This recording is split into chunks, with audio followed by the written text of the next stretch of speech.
Olá, meu amiguinho! Olá, minha amiguinha! Você está feliz? Eu estou! Vamos começar cantando hoje por dentro, fora, alto e baixo. Sempre sou feliz. Por dentro, fora, alto e baixo, sempre sou feliz.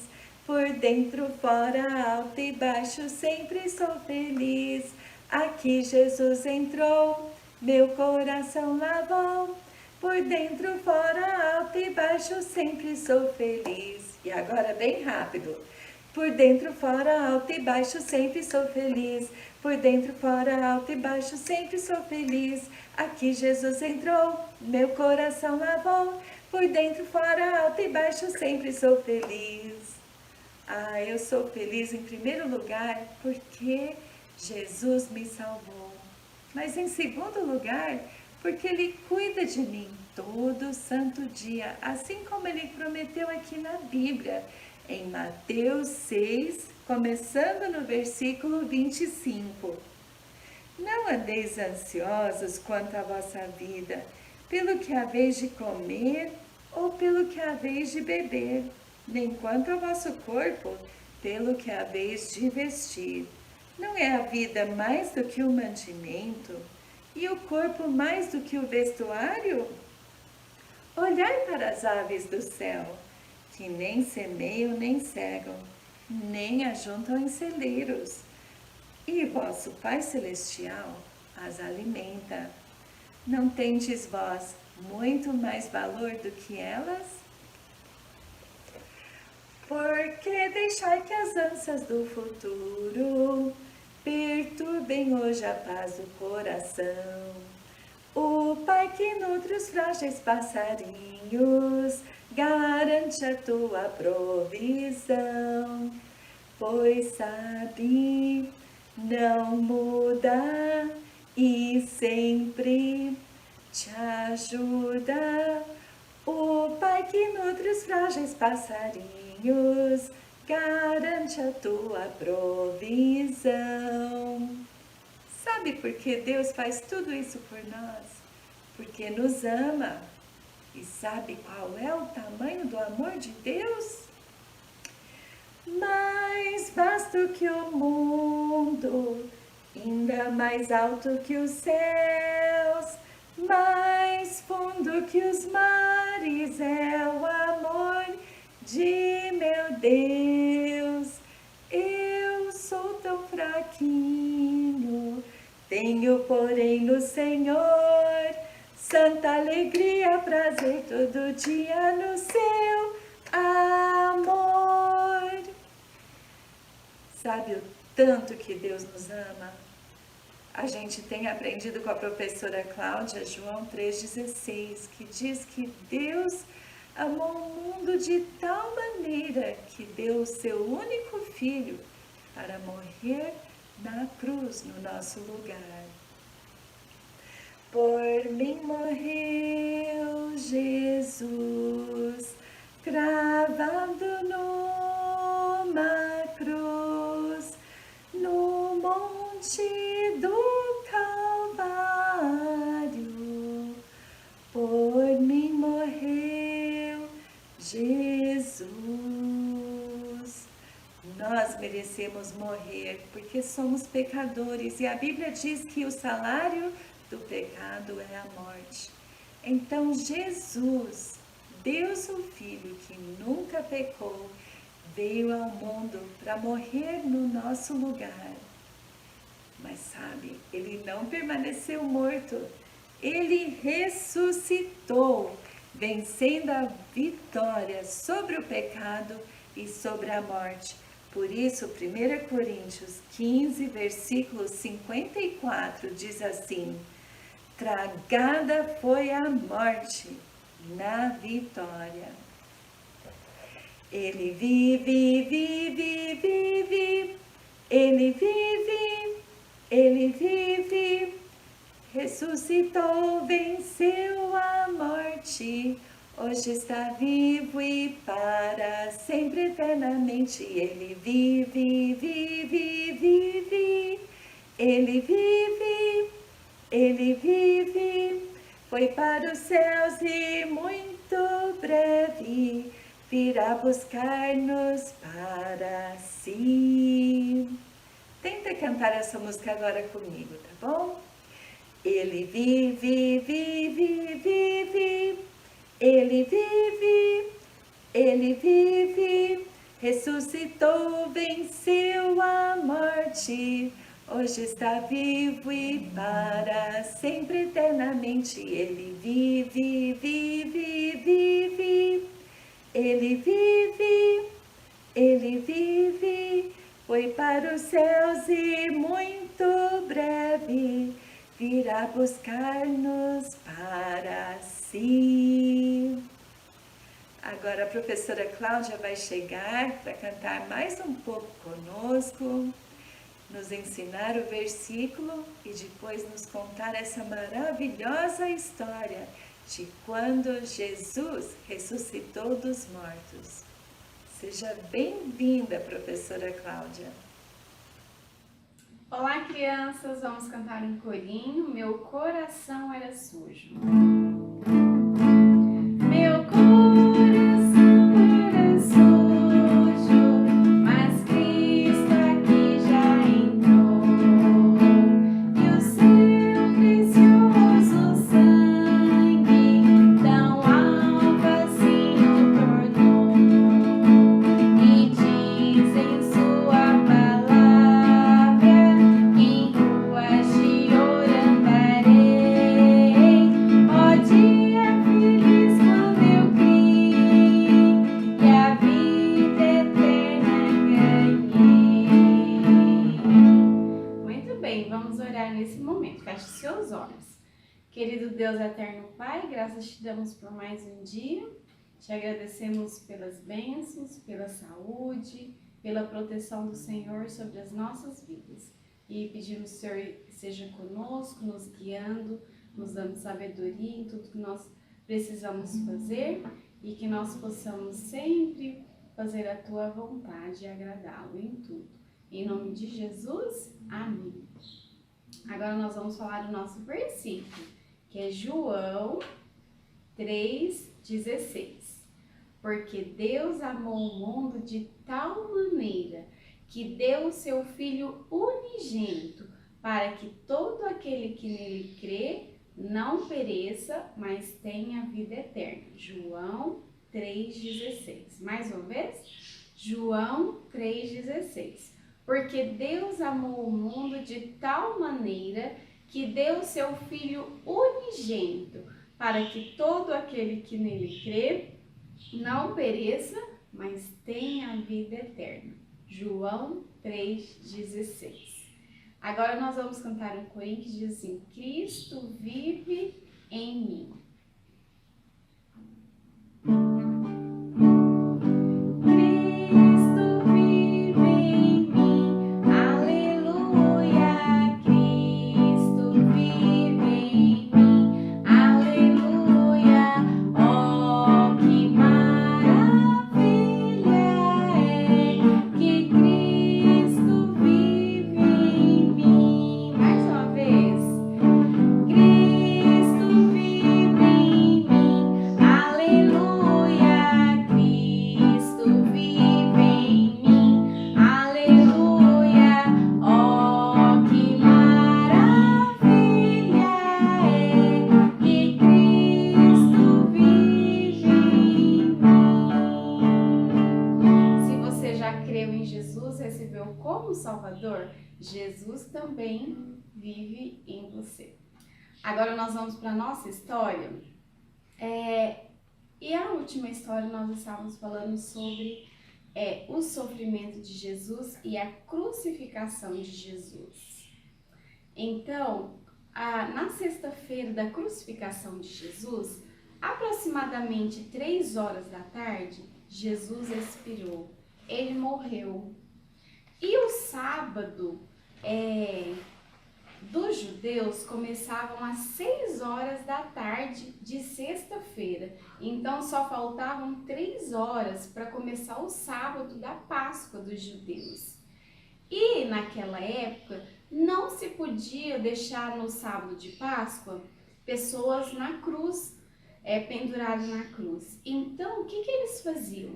Eles quebravam as pernas de quem estava na cruz para morrer mais rápido, para que eles pudessem sepultar, para não ficar pessoas na cruz no sábado de Páscoa. Então, os soldados vieram quebrar as pernas dos 2 soldados para acelerar a morte, mas quando foram de Jesus, eles viram que Jesus já estava morto.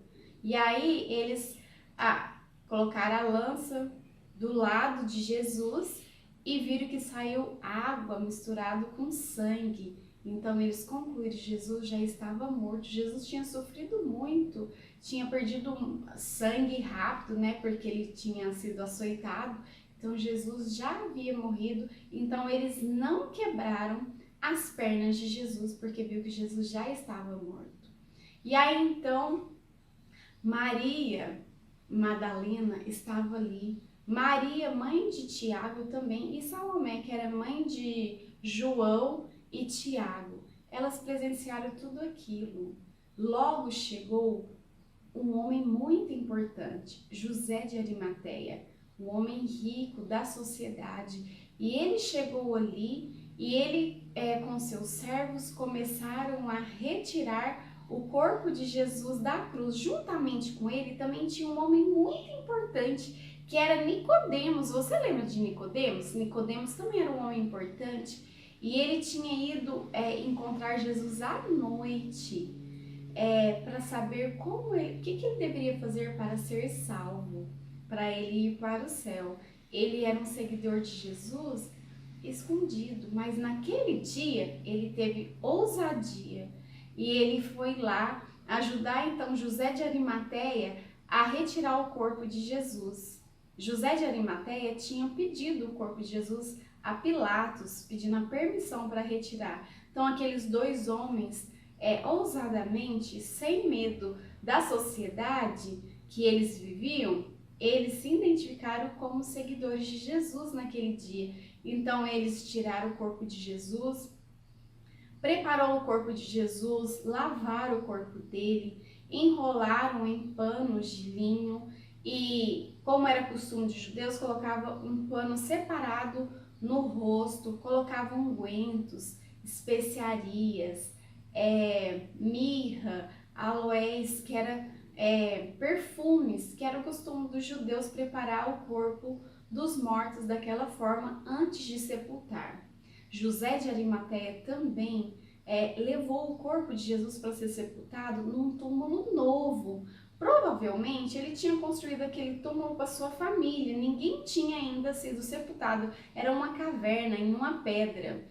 E então levaram o corpo de Jesus para ser sepultado naquele túmulo novo. E aí então, como era costume, eles rolavam uma grande pedra e colocavam na frente do sepulcro. Então, depois que colocaram o corpo de Jesus lá dentro, com toda a preparação, deixaram o corpo de Jesus ali e colocaram uma pedra enorme na porta, fechando o corpo de Jesus lá dentro. As pessoas daquela época, os líderes, eles foram até Pilatos, porque eles lembraram que Jesus tinha falado que ia ressuscitar ao 3º dia. Será que eles estavam acreditando que Jesus ia ressuscitar ao 3º dia? Não. Eles estavam com medo que os discípulos roubassem o corpo de Jesus e falassem para as pessoas que Jesus tinha sido ressuscitado.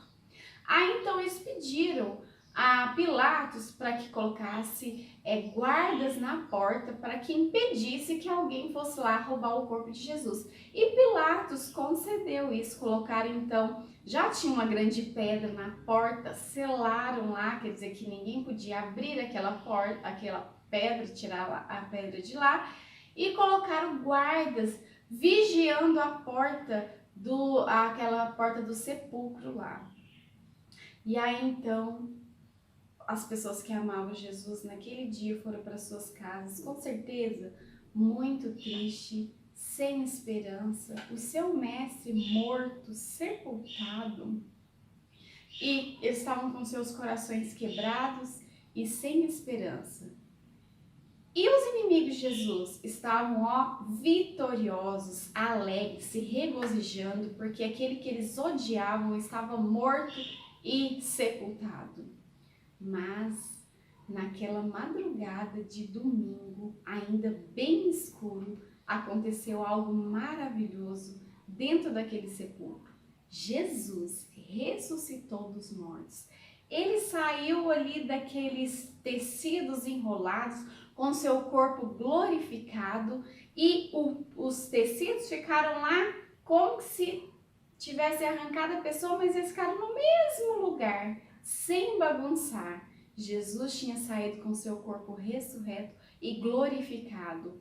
O tecido que estava no seu rosto, ele dobrou e colocou lá no lugar onde estava o rosto dele. Jesus tinha vencido a morte. E aí então houve um tremor na terra naquele momento. Um terremoto começou a chacoalhar o sepulcro e a redondeza ali. E os soldados, apavorados, eles caíram em terra como se estivessem mortos. E aí então apareceu 2 anjos e ficaram dentro do sepulcro. Onde estava a cabeça de Jesus e outro assim, onde estava o corpo dele. E sabe, o seu rosto resplandecia, as suas vestes brancas brilhavam, era tudo muito bonito. Jesus tinha ressuscitado, uma coisa maravilhosa. E aí, pela manhã, já amanhecendo o dia, Maria Madalena, a Maria, a mãe de Tiago, e Salomé, que era a mãe de João e Tiago, elas estavam indo com especiarias, com perfumes para colocar no corpo de Jesus. E pelo caminho, ó, elas estavam indo tristes, porque o mestre delas tinha morrido. E elas nunca imaginavam o que ia acontecer, que chegar lá elas iam saber. E como que elas iam entrar no sepulcro? Porque ele estava fechado, tinha uma enorme pedra lá, e elas que tinham acompanhado quando tiraram o corpo de Jesus da cruz, o que tinham feito, elas estavam indo, mas o que nós vamos fazer? Tem uma grande pedra, como nós vamos chegar até o corpo de Jesus e colocar as especiarias, o unguento no corpo de Jesus? Era um costume dos judeus. Nos nossos dias, as pessoas levam flores para honrar o morto. Naquela época, eles levavam unguento, especiarias, perfume para passar no corpo do defunto. Era assim que eles honravam naquela época. E elas estavam indo sem saber como que ia chegar, mas quando elas chegaram lá, a porta do sepulcro, a grande pedra, tinha saído. E aí então, quando elas viram que estava aberto, Maria Madalena, ela voltou correndo para a cidade para falar para os discípulos, para contar para Pedro que Jesus tinha ressuscitado, mas ela não ficou lá para ver toda a notícia, ela voltou. A outra Maria e Salomé, o anjo falou para elas: olha, ele não está aqui, Jesus já ressuscitou, vinde ver o lugar onde ele estava, não tenhas medo. E elas entraram e viram realmente que onde Jesus estava, o corpo dele, os tecidos estavam lá, o pano dobradinho. E o anjo falou assim: olha, vá e diga aos discípulos que vocês vão vê-lo novamente. Ele vai adiante de vocês para a Galileia. E aí, então, aquelas mulheres foram correndo, voltando para a cidade para avisar, então, os discípulos a grande notícia que o anjo tinha dado, que Jesus tinha ressuscitado. E aí, eles encontram, então, Pedro e João. E elas assim, apavoradas, imagina, uma querendo falar uma notícia. Sabe quando você tem uma boa notícia que você quer falar, o outro quer falar, o outro quer falar? Com certeza. Elas queriam anunciar para os discípulos que Jesus não estava ali, que tinha ressuscitado. E aí, então, Pedro já sabia, porque Maria Madalena já tinha falado para ele que Jesus não estava lá no sepulcro. Mas ela não tinha ouvido toda a história do anjo que o anjo tinha contado. Ela sabia que Jesus não estava no sepulcro. E aí, quando as outras mulheres falaram que Jesus tinha ressuscitado, que o anjo tinha contado para elas, eles foram correndo para ver o sepulcro também. Aí, Pedro, ele era mais velho, João, mais jovem, João correu na frente, chegou lá primeiro. Logo chegou Pedro atrás e aí entraram no sepulcro e realmente lá dentro só estavam os tecidos. Jesus não estava mais lá porque Jesus havia ressuscitado. Que maravilha era saber que o mestre deles tinha ressuscitado. E a Bíblia fala que João, ele viu e ele creu, porque ele havia se lembrado que Jesus falou que ia ressuscitar o terceiro dia. E ele viu que Jesus não estava lá e ele creu em seu coração que Jesus tinha ressuscitado. Mais tarde, então, Maria Madalena, ela voltou para o sepulcro. Ela voltou para ver o que tinha acontecido, porque ela não havia recebido a notícia do anjo que Jesus tinha ressuscitado e ela imaginava que só tinha desaparecido. E ela foi ali. Quando ela chegou lá no lugar do sepulcro, ela viu Jesus, mas ela não reconheceu Jesus. Ela imaginava que Jesus era um jardineiro, que cuidava do jardim ali onde ficava o sepulcro, que cuidava das flores ali daquele lugar. E aí então Jesus perguntou para ela: o que estás procurando? Por que choras? E ela falou: levaram o mestre. Para onde levou? Ela perguntou para Jesus: para onde levou o mestre? O que você fez com o corpo dele? Ela pensava que Jesus era um jardineiro e que ele tinha levado, ele sabia onde tinha levado o corpo de Jesus. E aí Jesus fala uma palavra para Maria. Maria. E quando ela ouviu essa palavra Maria, o nome dela, ela lembrou da forma que Jesus falava com ela. E ela reconheceu que era Jesus. E ela, mestre. E ela se prostrou diante de Jesus. Jesus tinha ressuscitado. Maria Madalena, que privilégio! Ela foi a primeira, uma das primeiras a ver Jesus ressurreto. Porque os outros não haviam visto Jesus, havia visto o anjo. Mas Maria Madalena, ela viu e ela ouviu Jesus falando com ela. E Maria Madalena ficou muito feliz de saber que Jesus estava vivo. E Jesus falou: vá depressa, diga-lhes para avisar os discípulos, diz que eu vou para o meu Pai, o seu Pai, o meu Deus, o seu Deus. E Maria Madalena, então, ela foi depressa contar para os discípulos que Jesus falou que ele ia adiante e encontrar com eles na Galileia. A abelha, ela quando ferrou alguém, ela deixa o seu ferrão. Então ela não pode mais ferroar outra pessoa. Jesus, ele foi ferroado com o ferrão da morte. E por isso a morte, ele não pode ferroar mais o salvo. Por quê? Porque Jesus, um dia, assim como ressuscitou, ele também promete ressuscitar os salvos. Jesus, quando ele ressuscitou, ele venceu o pecado, ele venceu Satanás e ele venceu a morte. E por causa que Jesus vive, nós também podemos viver e nós temos a certeza que um dia, mesmo que nós morramos nessa terra, nós vamos viver com Cristo. Essa é a promessa dele. Aleluia! Jesus vive. Vamos orar. Nosso Deus, nosso Pai, nós te agradecemos por essa história tão bonita, a nossa esperança que Jesus está vivo. Ele venceu a morte, venceu o pecado, venceu o nosso inimigo, Satanás. E por causa disso nós temos a esperança de vida eterna. Obrigado, Senhor, porque Jesus padeceu todo aquele sofrimento na cruz, mas ele, vitorioso, ressuscitou. Muito obrigado por tudo, pela nossa salvação. E se alguma criança não creu ainda em Jesus como Salvador, que ela possa ter o desejo de também te conhecer e ter a certeza de um dia viver para sempre no céu. Em nome de Jesus, amém. Tchau, crianças.